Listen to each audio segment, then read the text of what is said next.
ofrezcamos a nuestro Dios alabanzas santas, puras, alabanzas que salgan de lo profundo de nuestro corazón.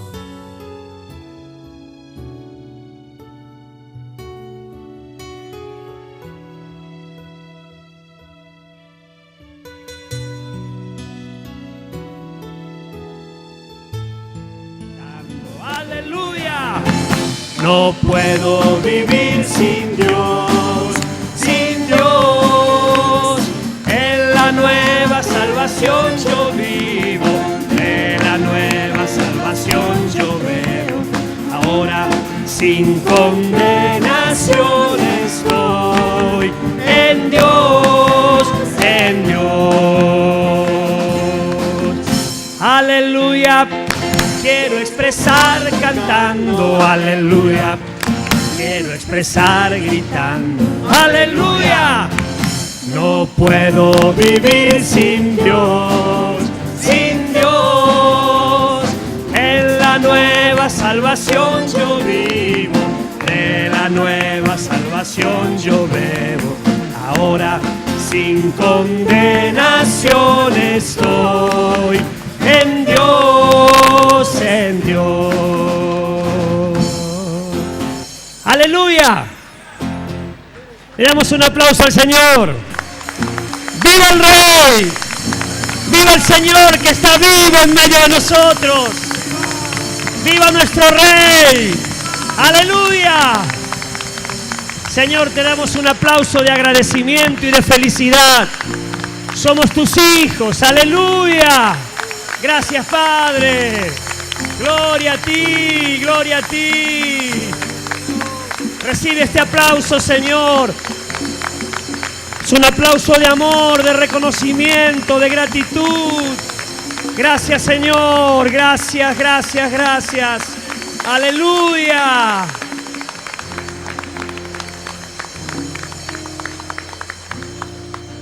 Tomamos asiento, damos lugar a la palabra.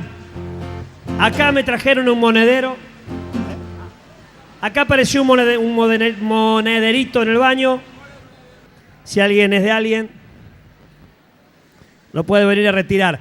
Decile al que tenés al lado, shh, como los chiquitos de escuelita dominical. A ver. Shh. Por favor, no sé si sigue todavía la escuelita dominical, ya terminó el horario. Ya está. Pedimos a los padres que cada padre se haga responsable de su hijo, que los chicos no estén afuera, el patio no es para que estén los chicos tienen que estar acá en la reunión, sujetos a los padres. Es un momento importante, vamos a oír la palabra del Señor, así que por favor, padres, nos hacemos cargo. Señor, te damos gracias por lo que vivimos hasta aquí, rogamos para que le des palabra y sabiduría a Gustavo, para compartir tu palabra. Abrimos nuestro espíritu y nuestro corazón a ti, en el nombre de Jesús. Amén.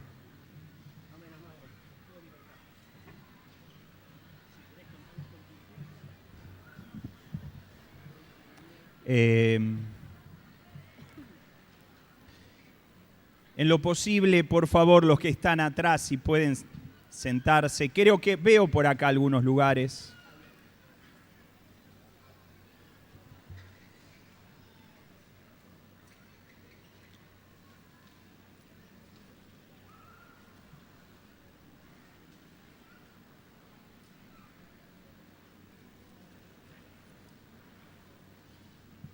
Muy bien.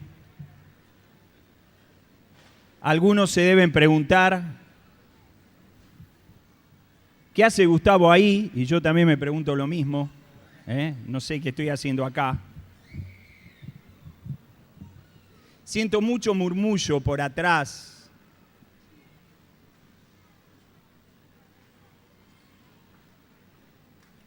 Sé que están saliendo los chiquitos y están los padres yéndolo a buscar.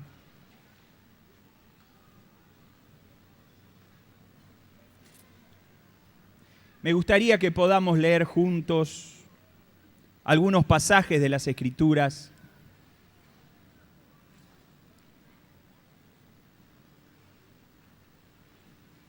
Vamos a leer bastante las Escrituras, espero poder terminar a tiempo. No sé si en el tiempo que dijo Néstor, pero vamos a hacer el intento.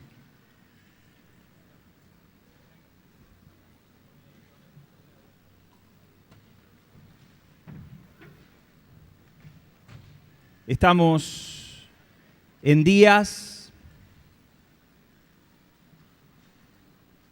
donde hay mucho más que un huevo de Pascua, hay mucho más que una buena ocasión para tener un fin de semana largo y juntarse a comer.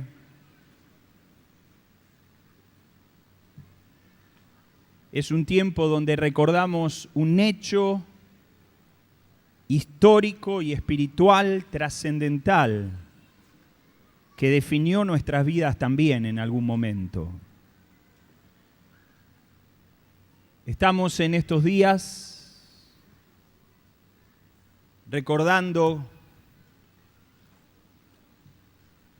la muerte y resurrección del Señor. Y los invito a que podamos leer Mateo capítulo 26.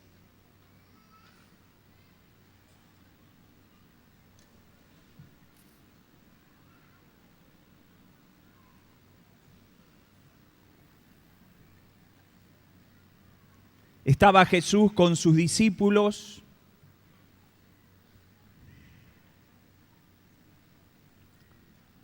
Era la última cena. La última vez que cenaba con ellos. Y dice el capítulo 26, versículo 26 de Mateo. Y mientras comían, tomó Jesús el pan y bendijo y lo partió. Y dio a sus discípulos y dijo: tomad, comed, este es mi cuerpo. Y tomando la copa y habiendo dado gracias, les dio diciendo: bebed de ellas todos, porque este es mi sangre del nuevo pacto que por muchos es derramada para remisión de los pecados. Versículo 29, por favor. Les pido que acá pongamos la atención.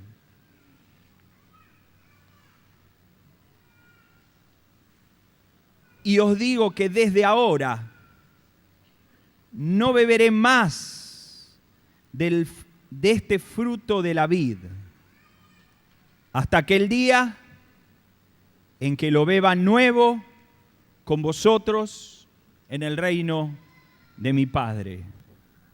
Hermanos, hace siglos que Jesús no bebe del fruto de la vid. Pero viene un momento, se acerca ese momento, donde va a haber una fiesta. Y Jesús, junto con todos sus discípulos, va a volver a beber del vino, del fruto nuevo de la vid. Como decía recién Néstor, esperábamos a Marcelino, yo como ustedes, pero anoche nos enteramos de esto que contó Néstor y por lo que estuvimos orando. Pensábamos hoy a la mañana que iba a hablar Hugo. Esperemos que mañana tal vez lo pueda hacer. Así que ahí con Claudio y Néstor y los que estábamos, bueno, dijimos, ¿qué hacemos? Y yo tengo una palabra para compartir hoy que tiene que ver con esto que estamos hablando. Y quiero ver cómo lo puedo meter en los pocos minutos que tengo. Yo quiero hablar de la venida del Señor, de las señales, algunas, de su venida. Y de dos recomendaciones que el Señor nos hace cuando veamos las señales de su venida. Yo creo firmemente que las señales están, algunas comenzando, otras un poco más avanzadas. Y creo que estamos en los tiempos del fin. Amén, hermanos. Y si estamos en los tiempos del fin, el Señor nos da dos recomendaciones, que es con lo que yo quiero terminar hoy. En primer lugar, me impacta leer lo que el apóstol Pablo dice de este tema. Pablo, en 1 Corintios capítulo 15, no lo vamos a leer, sería muy largo todo. Y en 1 Tesalonicenses capítulo 4, ese sí lo voy a leer, habla de la venida del Señor. 1 Corintios es muy parecido, el capítulo 15 al capítulo 4 de 1 Tesalonicenses. Voy a leer del versículo 13 en adelante.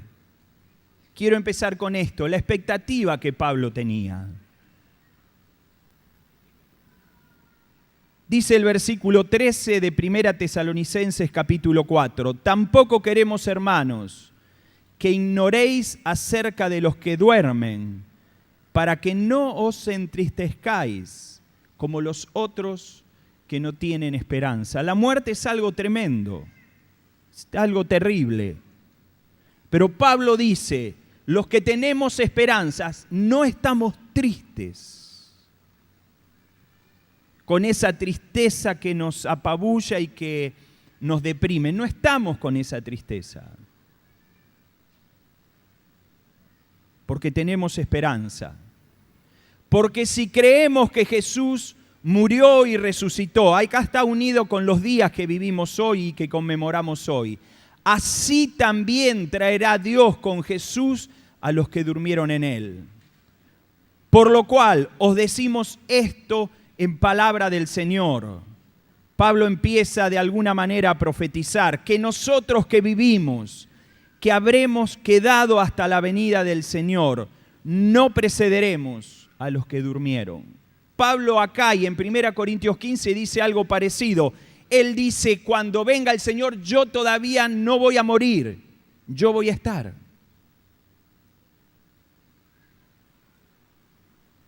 Porque el Señor mismo, con voz de mando, con voz de arcángel y con trompeta de Dios, descenderá del cielo y los muertos en Cristo resucitarán primero. Luego nosotros, otra vez, hace referencia a que Él va a estar, los que vivimos, los que hayamos quedado, seremos arrebatados juntamente con ellos en las nubes para recibir al Señor en el aire, y así estaremos siempre, siempre, siempre con el Señor. Y Pablo dice algo más, por tanto, alentaos los unos a los otros con estas palabras. Hay un aliento que tiene que haber en la iglesia. Hay un aliento cuando alguien está mal. Hay un aliento cuando alguien perdió un ser querido. Hay un aliento. El Señor viene pronto. El que cree en mí, aunque esté muerto, vivirá. Yo soy la resurrección y la vida, dice Jesús. Y hay una esperanza, hermanos, de toda una eternidad junto al Señor, viéndole cara a cara. ¿Creen esto? ¿Esta es tu fe?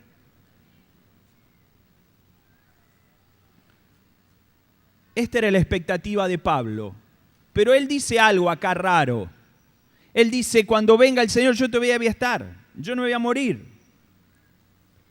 Quiero decirles que estas dos cartas Pablo las escribe para ponerlas en la historia antes de su primer encarcelamiento. Después Pablo es encarcelado y en Filipenses 1 él dice, porque para mí el vivir es Cristo y el morir. Así que Pablo ahí ya estaba considerando la posibilidad de morir. Ven que Pablo cambia la posibilidad personal de él. Ya estaba pensando, puede ser que me muera, ya no es tan seguro que voy a permanecer en esta tierra hasta que el Señor venga. Pero en 2 Timoteo Pablo cambia. ¿Qué es lo que cambia Pablo? Dice 2 Timoteo capítulo 4, versículo 6, porque yo ya estoy para ser sacrificado y el tiempo de mi partida está cercano. Pablo ya no habla de una posibilidad de que puede morir, ya dice, yo voy a morir. Antes que venga el Señor, yo voy a morir. Dice, he peleado la buena batalla, he acabado la carrera, he guardado la fe. Por lo demás, me está guardada la corona de justicia. Pablo dice, hay una corona, es la corona de justicia, la cual me dará el Señor juez justo en aquel día. Hermanos, yo tengo una noticia para darles, ahora la vamos a leer. Esta corona de justicia que Pablo dice acá, ya me la gané, ya la tengo, también la podemos tener nosotros. ¿Querés esta corona? ¿Querés esta corona? ¿La querés? Fíjense lo que dice Pablo. La cual me dará el Señor juez justo en aquel día. Y no solo a mí, sino a todos los que aman su venida. Todos los que aman su venida. Y déjenme, quiero empezar tal vez con estos versículos, con estas proclamas, pero también con un sentimiento que a veces tengo en el corazón, que no es tal vez tan positivo, es medio negativo, pero déjenme que se los diga al principio para después seguir. Porque ¿saben una cosa? No amamos a aquello de lo que no hablamos. Ustedes ven un muchacho y una chica que se pusieron de novio, ¿y de qué habla la chica? ¿De qué habla? Y de él, y habla de él, y busca ver cuál puede ser el próximo encuentro, genera comuniones, reuniones, porque lo quiere ver. ¿No es así? No amamos aquello de lo que no hablamos. Por eso creo necesario que entre nosotros hablemos de la venida del Señor y amemos la venida del Señor. Algunos dicen, sí, pero nos metemos en esto, en esta teología y en la otra y en aquella. Bueno, no nos metamos. Hablemos de cosas simples, sencillas, no de teólogos. Cosas que están claras, las que no tenemos del todo claro no la hablemos, pero hablemos de aquello que es claro a la luz de las Escrituras sobre este tema.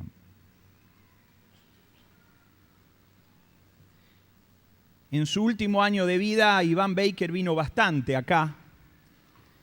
Ya estaba con un Parkinson bastante avanzado y estaba estudiando mucho Apocalipsis. Pero él nos dijo, creo que en ese día estábamos varios, estaba Hugo, me acuerdo, no sé si estaba Néstor, estaba Claudio. Iván nos dijo que teníamos que estudiar la venida del Señor. Pero nos dijo algo más, yo me acuerdo. Nos dijo, no empiecen por los profetas y el Antiguo Testamento, se van a confundir. No empiecen por el Apocalipsis, se van a confundir. Muchos teólogos empezaron así y terminaron con un montón de pensamientos y definiciones agarradas de los pelos.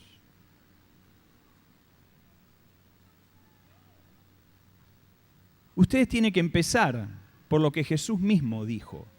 Así que yo hoy quiero usar eso que Iván nos dijo hace 10 años atrás.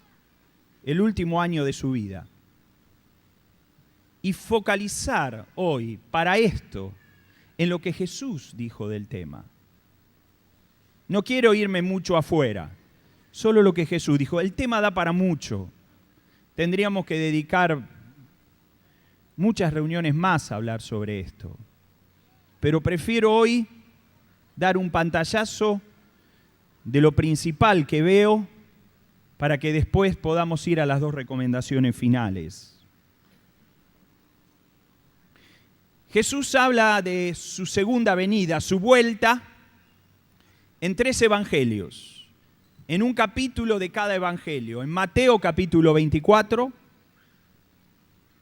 en Marcos capítulo 13 y en Lucas capítulo 21.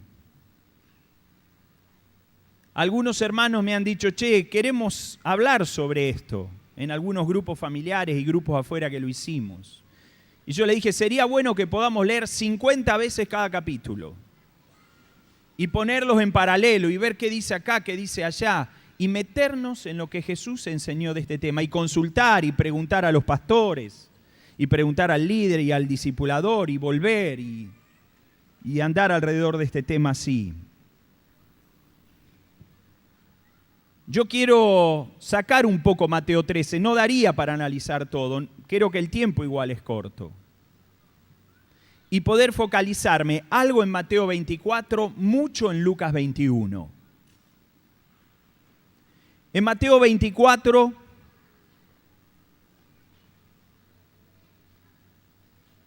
empieza todo con, también en Marcos 13 y en Lucas 21, empieza todo con los discípulos maravillándose por el templo de Jerusalén. Qué bárbaro este templo. Y Jesús le dice, ¿les gusta así? No va a quedar piedra sobre piedra. Jesús le dice así, no va a quedar piedra sobre piedra, de esto tan hermoso que ven. Y entonces los discípulos le hacen una pregunta a Jesús, que está más clara en Mateo, no tanto en Lucas 21, sí en Mateo 24. Una pregunta doble, aunque ellos tal vez no entendían que era una pregunta doble. En Mateo capítulo 24, y vamos ahí,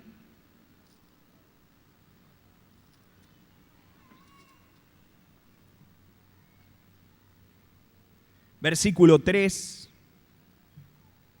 dice, y estando él sentado en el monte de los olivos, los discípulos se le acercaron aparte diciendo, dinos, recuerden, el templo de Jerusalén, los discípulos maravillados por el templo de Jerusalén y Jesús profetizando que no quedaría piedra sobre piedra.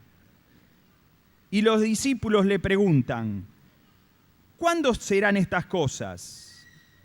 ¿Y qué señal habrá de tu venida y del fin del siglo? Tal vez en la mente de los discípulos ellos creían que era una pregunta de todo, que cuando el Señor volviera y fuera el fin del siglo, el templo no iba a quedar piedra sobre piedra y se iba a cumplir esa profecía. Sin embargo, hoy nosotros sabemos que esta profecía de la destrucción del templo pasó en el primer siglo, en el año 70, cuando los ejércitos romanos sitiaron Jerusalén por varios años y después la tomaron a sangre y fuego. Sabemos hoy que en ese sitio de Jerusalén hubo escenas de canibalismo, del hambre que pasaba esta gente. Pero todavía el Señor no volvió. Así que esto, por eso digo, es una doble pregunta. Los discípulos tal vez no tenían claro que era una doble pregunta o que había 2 tiempos diferentes de cumplimiento de lo que ellos estaban preguntando. La destrucción de Jerusalén y la destrucción del templo fue en el año 70 del primer siglo, no en el 1970, en el año 70, en el primer siglo. La venida del Señor todavía no se produjo. Sin embargo, Jesús contesta las 2 preguntas. Y los registros que tenemos en Mateo y en Marcos son muy mezclados de la respuesta de Jesús.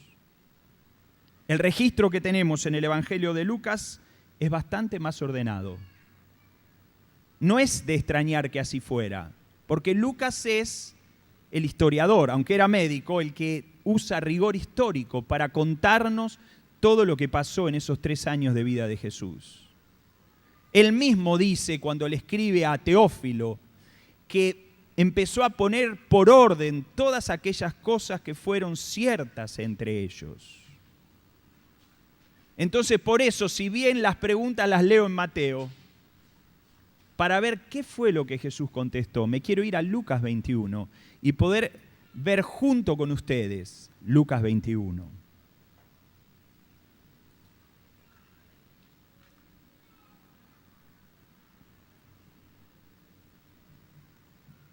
Voy a leer Lucas 21 desde el versículo 8. Tengan paciencia y presten atención a lo que estamos leyendo.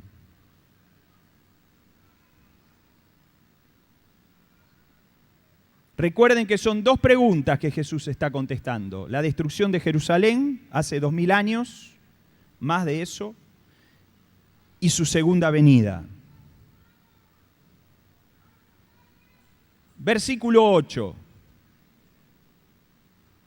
Él entonces dijo: mirad que no seáis engañados, porque vendrán muchos en mi nombre diciendo: yo soy el Cristo, y el tiempo está cerca, mas no vayáis en pos de ellos. Y cuando oigáis de guerras y de sediciones, no os alarméis, porque es necesario que estas cosas acontezcan primero, pero el fin no será inmediatamente. Entonces le dijo: se levantará nación contra nación y reino contra reino, y habrá grandes terremotos y en diferentes lugares hambres y pestilencias, y habrá terror y grandes señales en el cielo. No eran meros eclipses, uy, mirá el eclipse, grandes señales en el cielo. Leí hasta el versículo 11. Ustedes ven claramente que acá Jesús empieza a hacer referencia a los últimos tiempos. ¿Está bien lo que digo? Al final, esto iba a ocurrir. Sin embargo, en el versículo 12 Jesús retrocede en la historia. Permítame decirles, retrocede 20 siglos o más. Y dice: pero antes de todas estas cosas, os echarán mano y os perseguirán, y os entregarán a las sinagogas y a las cárceles, y seréis llevados ante reyes y ante gobernadores por causa de mi nombre, y esto será ocasión para dar testimonio. Proponed en vuestros corazones no pensar antes cómo habéis de responder en vuestra defensa, porque yo os daré palabra y sabiduría, la cual no podrán resistir ni contradecir todos los que se opongan. Mas seréis entregados aún por vuestros padres y hermanos y parientes y amigos, y matarán a algunos de vosotros. Y seréis aborrecidos de todo por causa de mi nombre, pero ni un cabello de vuestra cabeza perecerá. Con vuestra paciencia ganaréis vuestras almas. ¿Qué es esta porción de Lucas 21? Jesús empieza a decirle a sus discípulos todo lo que van a pasar, desde el principio y hasta el final.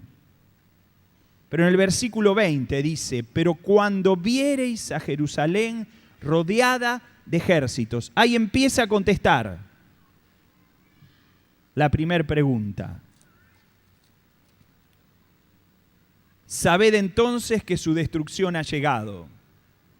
Entonces los que estén en Judea huyan a los montes, y los que en medio de ella váyanse, y los que estén en los campos no entren en ella, porque estos son días de retribución, para que se cumplan todas las cosas que están escritas. Mas hay de las que están encintas, de las que críen en aquellos días, porque habrá gran calamidad en la tierra e ira sobre este pueblo. Se dice que por la gran hambruna que había, se comían a sus propios hijos. Esto dan los registros históricos de la época. Y caerán a filo de espada, porque al final las legiones romanas entraron a filo de espada, y serán llevados cautivos a todas las naciones.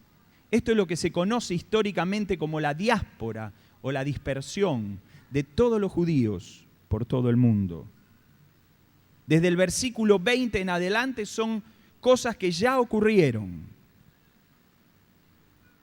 Y Jerusalén será hollada, que en el lenguaje bíblico, hollada es pisada, el lenguaje bíblico es gobernada, dominada. Todo lo que pisare la planta de tu pie será tuyo. Dice: y Jerusalén será hollada, gobernada, dominada por los gentiles, hasta que los tiempos de los gentiles se cumplan. Acá está Jesús diciendo cosas que van a pasar. Al final todavía no pasaron y cosas que ya pasaron en el primer siglo. Y dice algo Jesús: hasta que los tiempos de los gentiles se cumplan. Va a llegar un momento donde Jerusalén ya no va a ser gobernada por gentiles, por no judíos. Entonces, después de eso, habrá señales en el sol, en la luna y en las estrellas.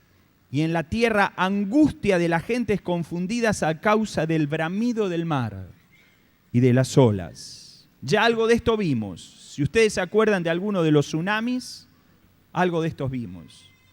Desfalleciendo los hombres por el temor y la expectación de las cosas que sobrevendrán en la tierra, porque las potencias de los cielos serán conmovidas. Entonces verán al Hijo del Hombre, que vendrá en una nube con poder y gran gloria. Acá se une con lo que Pablo decía, la final trompeta, la final trompeta. Y ahí va a pasar algo. Los que murieron en el Señor se van a levantar de sus tumbas con cuerpos glorificados. Y los que hayamos quedado, ¿quién? Yo, no sé. Mis hijos, tal vez. Mis nietos, me permiten una locura, estoy seguro. Los que hayan quedado hasta la venida del Señor, seremos todos arrebatados para estar siempre con el Señor. Y Pablo dice, aliéntense unos a otros. Hermanos, aliéntense unos a otros con estas palabras. El Señor viene pronto. Y podemos decir como Pablo, ¿dónde está, oh muerte, tu aguijón? ¿Dónde está, oh sepulcro, tu victoria? ¿Dónde está?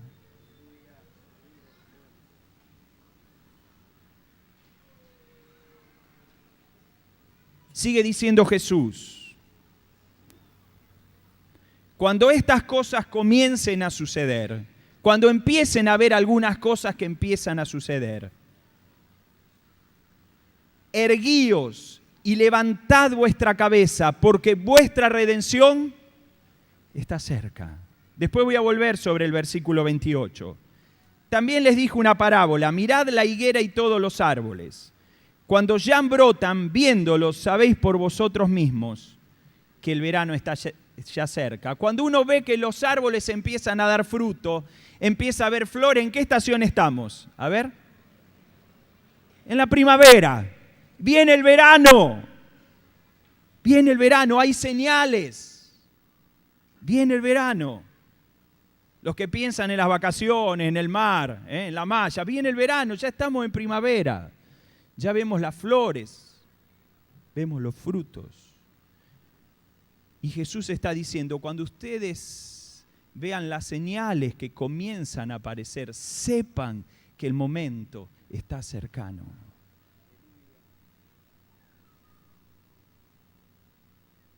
Así también vosotros, versículo 31, cuando veáis que suceden estas cosas, sabed que está cerca el reino de Dios. De cierto os digo que no pasará esta generación hasta que todo esto acontezca. ¿Qué generación? Bueno, acá nos tenemos que preguntar un poco. No es la que escuchó a Jesús, esa pasó. ¿Qué generación será? La que empezó a ver alguna de estas señales que vamos a hablar. El cielo y la tierra pasarán, pero mis palabras no pasarán. Mirad también por vosotros mismos, discípulos del Señor, de los últimos tiempos, miren también por vosotros mismos, que sus corazones no se carguen de glotonería y embriaguez y de los afanes de esta vida, y venga de repente sobre ustedes aquel día. Porque como un lazo vendrá sobre todos los que habitan sobre la faz de toda la tierra. Velad, pues, en todo tiempo, orando, que seáis tenidos por digno de escapar de todas estas cosas que vendrán y de estar en pie delante del Hijo del Hombre.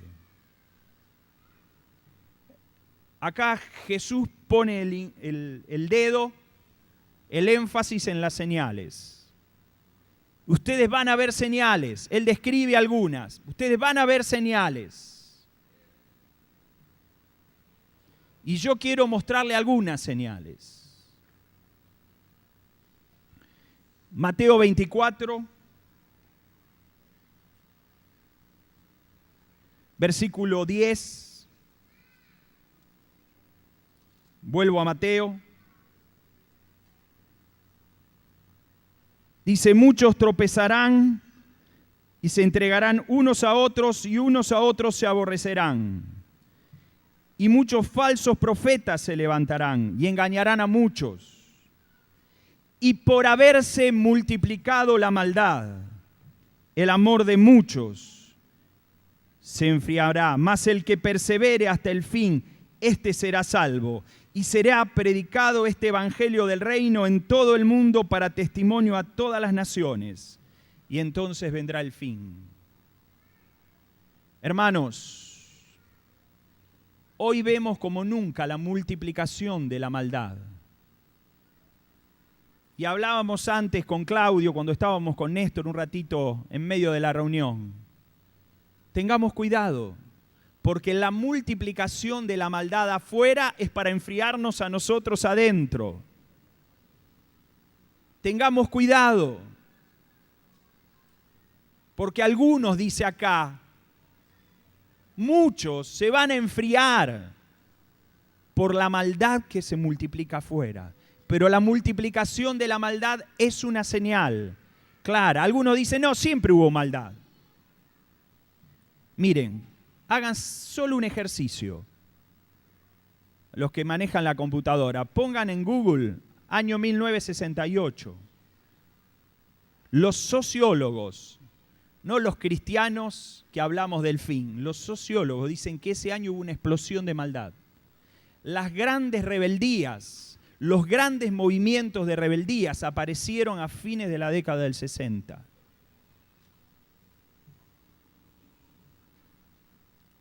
La alegría también que tenemos algunos es que también en la misma época que la multiplicación de la maldad se empezó a hacer más evidente, Dios empezó a derramar su Espíritu Santo.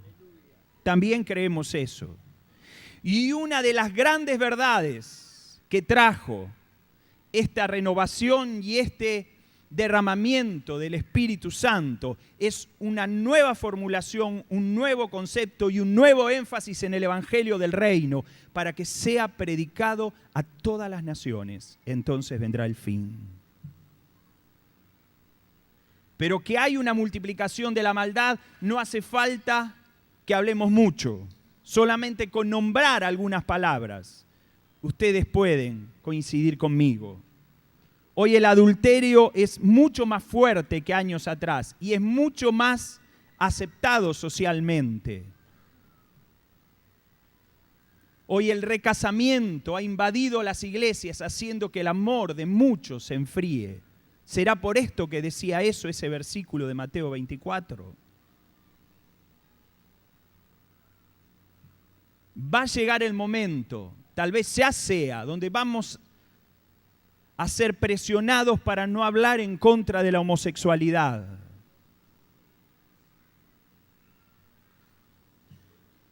Yo no es que voy a hablar en contra de la homosexualidad, voy a decir lo que en mi comprensión las Escrituras, que es la palabra de Dios, dice.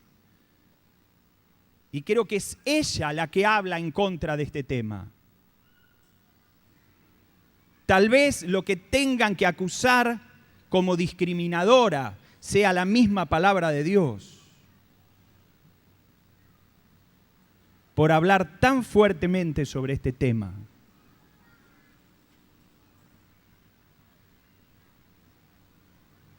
Hoy las autoridades de todo el mundo están preocupados por la ola de mercado sexual que tiene que ver con los más chiquitos.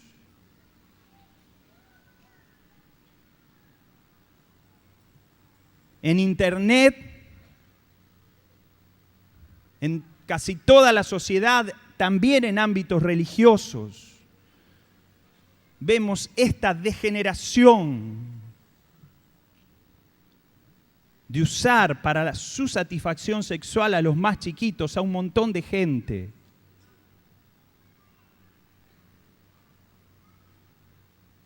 Hoy hay una preocupación por la trata de personas, por la prostitución metida por todos lados.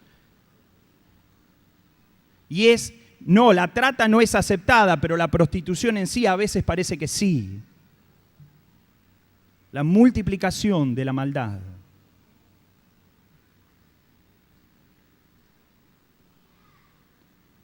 La inseguridad, el poco aprecio por el valor de la vida, el genocidio de millones de chicos que mueren en el vientre de sus mamás. Peor que el genocidio de cualquier dictador satánico que ha gobernado o querido gobernar una parte del mundo. Multiplicación de la maldad.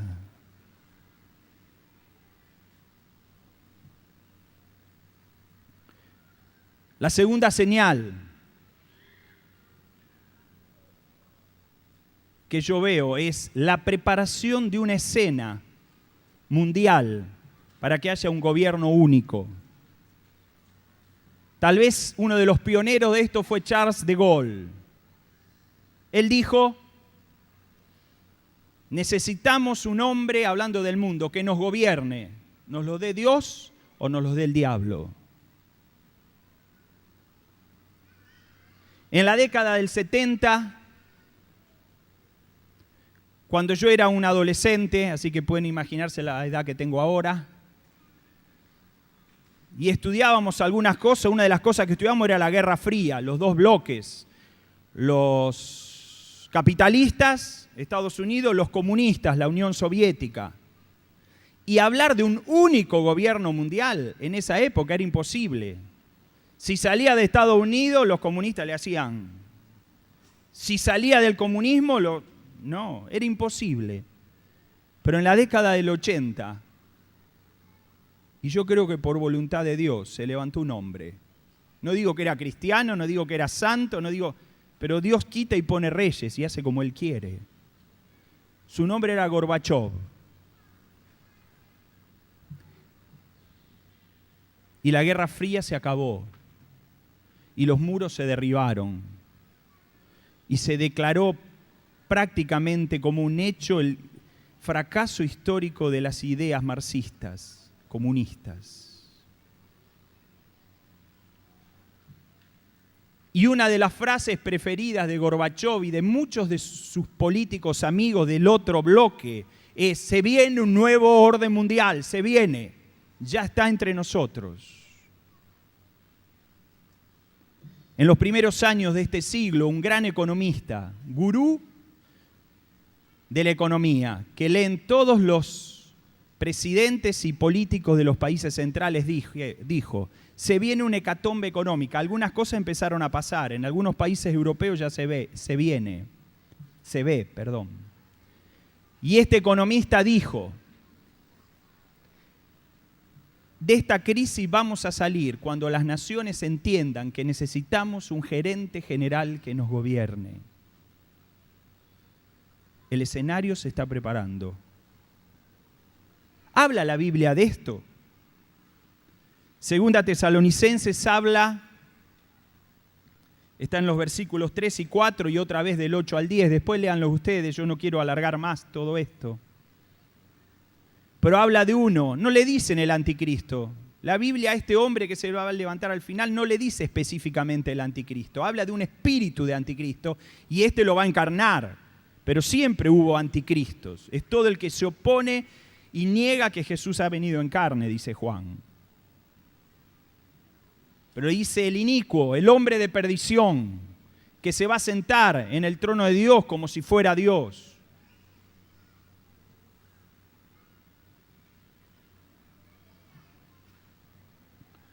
En el año 2012, los grandes líderes de Europa dijeron, el mercado común europeo no puede sostenerse si no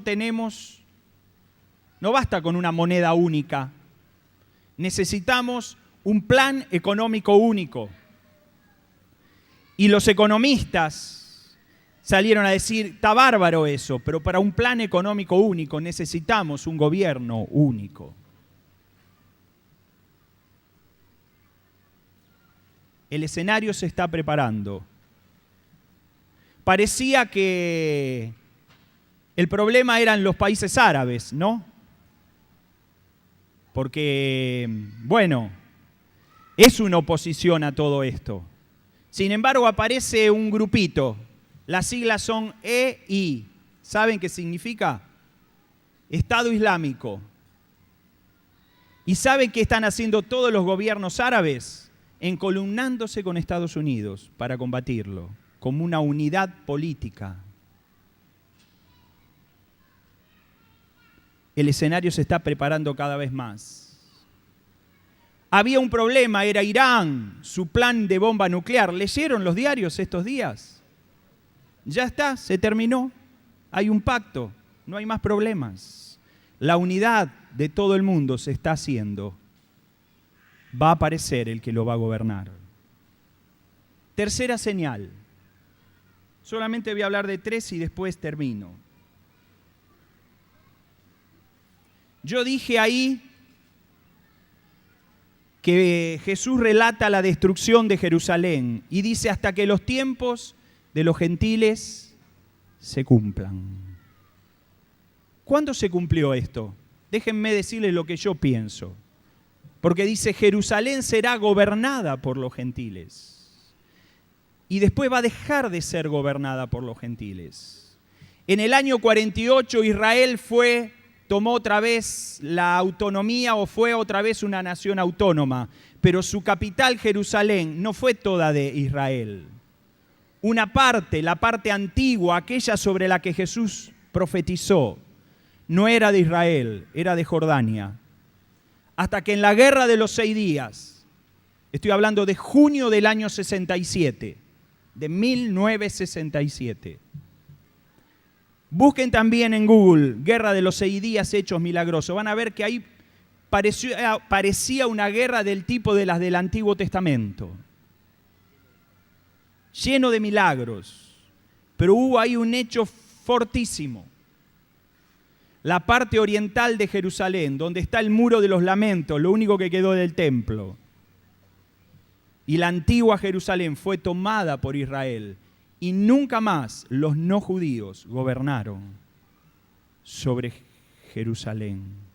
Muchos creen hoy, unos de ellos soy yo, que el tiempo de los gentiles culminó en junio del 67, en la guerra de los 6 días. Y a partir de ahí se empiezan a desencadenar hechos que tienen que ver con la venida del Señor. Alguno dice, bueno, ¿y cuántos años? No sé. Jesús mismo dijo que ni Él ni los ángeles del cielo saben, solo el Padre. Así que menos lo voy a saber yo. Pero digo, vemos señales. Y Jesús dijo, cuando vean señales, sepan que el día está cercano. Amén. Termino con las 2 recomendaciones.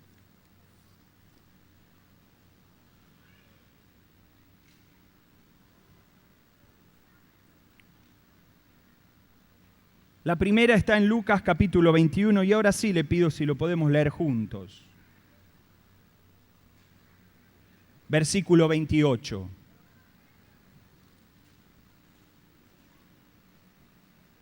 Cuando estas cosas comiencen a suceder,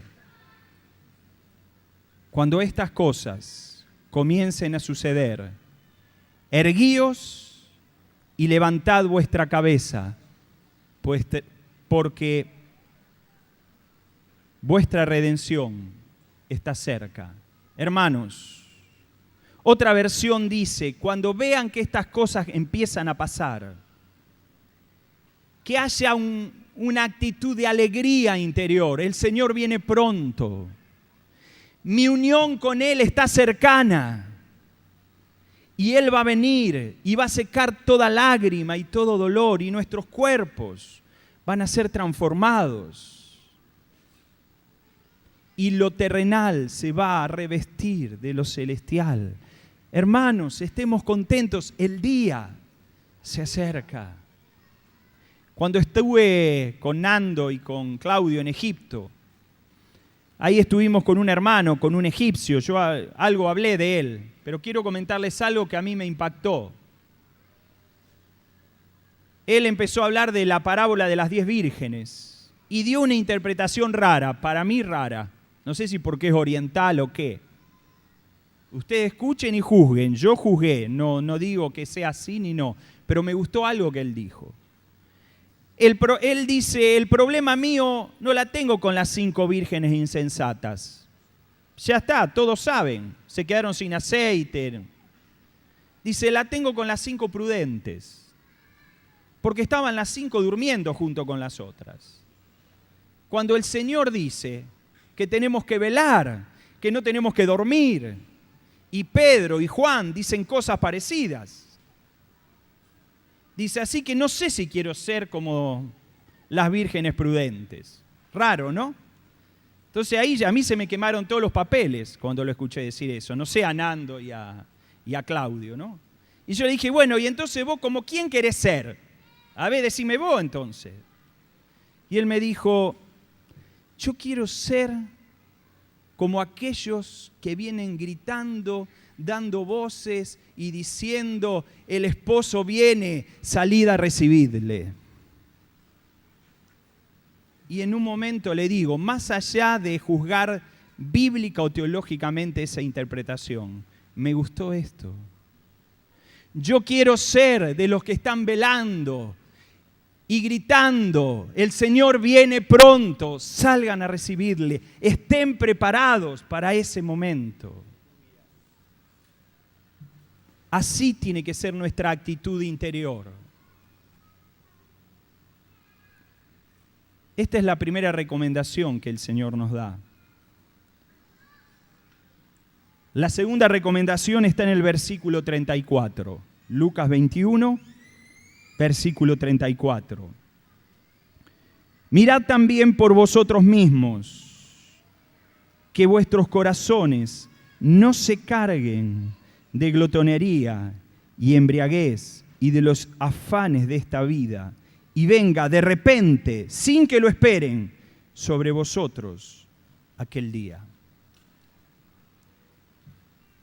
Ustedes saben que una versión en portugués dice que vuestros corazones no se carguen de las consecuencias de la orgía. Acá dice de glotonería y embriaguez. Qué palabras difíciles. Jesús le está diciendo a los discípulos, che, dejen de embriagarse porque el Señor viene pronto. ¿Será así? Y fueron a consultar a un hermano que es especialista en el griego y en los originales, y vio el original. Y dice, no está tan correcta la traducción, y me gustó la traducción que dio él. Mirad también por vosotros mismos, que vuestros corazones, presta atención hermano, no se cargue de un deseo interior de disfrutar la vida y de los afanes de esta vida. Que tu corazón no se cargue de un deseo interior de comer, de beber, de tener el LCD más grande, de poder tener el equipo de audio más grande para poder ver esto y lo otro. Que tu corazón no se cargue de todo eso y venga de repente aquel día. Miren, yo dije que Jesús, ante la doble pregunta de los discípulos, tal vez no de una forma, esta es la primera pregunta, esta es la segunda, contestó las dos. Y dio 2 advertencias, una para cada época, una para cada tiempo. A los discípulos del primer siglo le dijo, cuando veáis a Jerusalén rodeada de ejércitos, salgan de ella. Cuando vean la polvareda de los ejércitos que vienen a rodearla, tómensela. Los registros históricos dicen que la iglesia de Jerusalén huyó del sitio de Jerusalén. Cruzaron el Jordán y se hicieron residencia en la ciudad de Pela, del otro lado del Jordán. En masa se fueron y se salvaron de toda esta mortandad, toda esta masacre que hubo al poco tiempo. Y al final de los tiempos, a los discípulos de los tiempos finales, o sea, a nosotros, Jesús también nos hace una recomendación, y es esta que leímos. Hay algo que nos quiere rodear.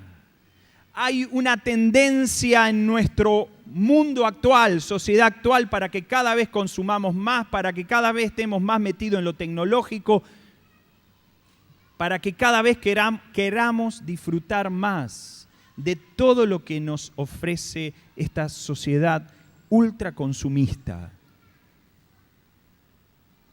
Y el Señor dice que tu corazón, discípulo, amado mío, no se cargue, porque yo vengo pronto. Amén. Termino con esto. Hay una voz que resuena al final del Apocalipsis. La voz es del Espíritu. Y la voz dice: ven, Señor Jesús. Ven, Señor Jesús. Y es la voz del Espíritu de Dios diciendo: ven, Señor Jesús. Y a esa voz hay un eco. Hay un eco a esa voz. El eco parte de una mujer. Sus vestiduras están blancas porque han sido lavadas en la sangre del Cordero. Y el eco dice: ven, Señor Jesús. Y desde el cielo, del que está sentado a la diestra del Padre, se escucha una voz que dice: sí, vengo en breve. Amén.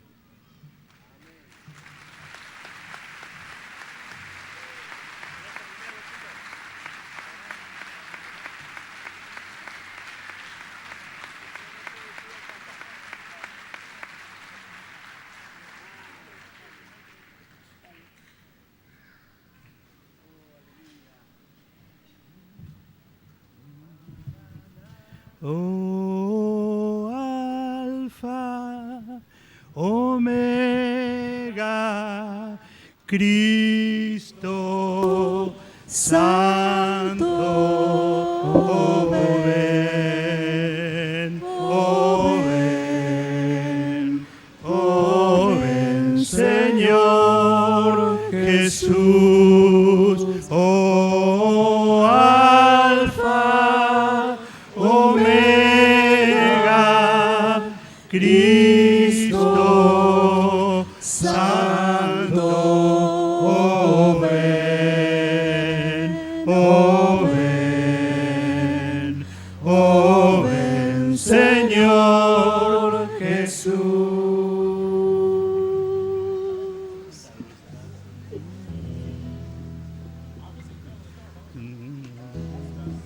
Tú estás sentado.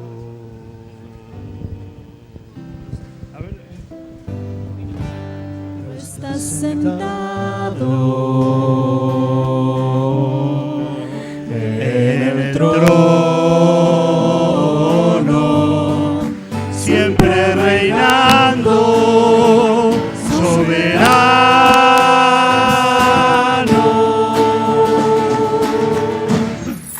Ángeles cantan, hombres se alaban, Dios reunido con su pueblo. Oh, Alfa, Omega, Cristo Santo, oh ven, oh ven, oh ven, Señor Jesús. Oh, Alfa, Omega, Cristo Santo, oh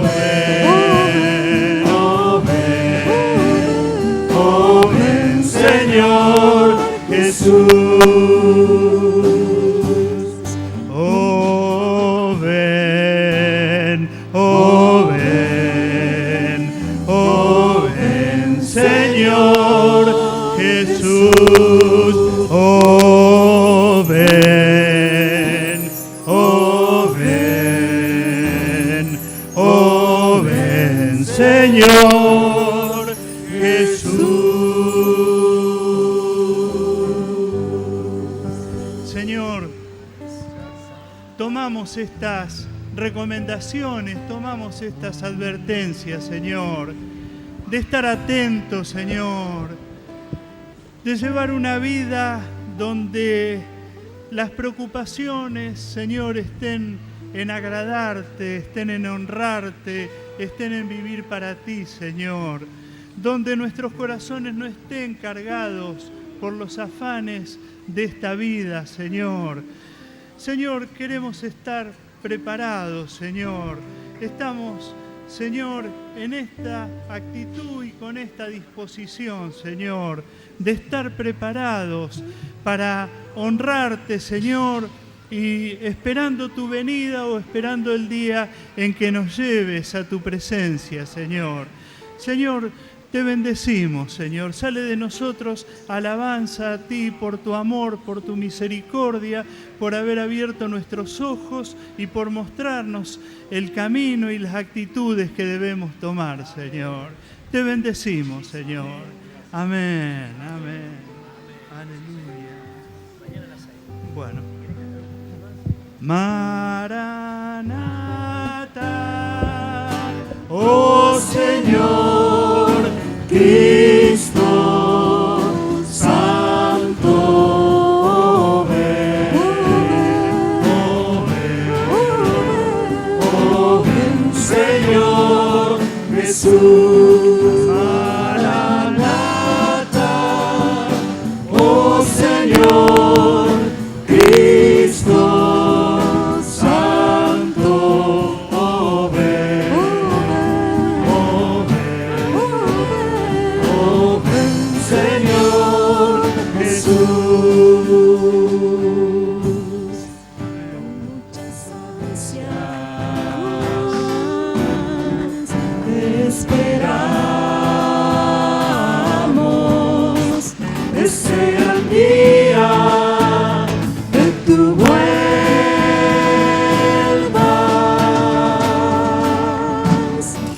y subiremos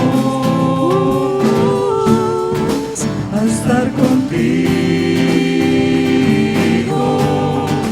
para siempre. Aleluya. Maranata, oh Señor Cristo Santo, ven, oh ven, Señor Jesús. Maranata, oh Señor Cristo Santo, ven, oh ven, Señor Jesús.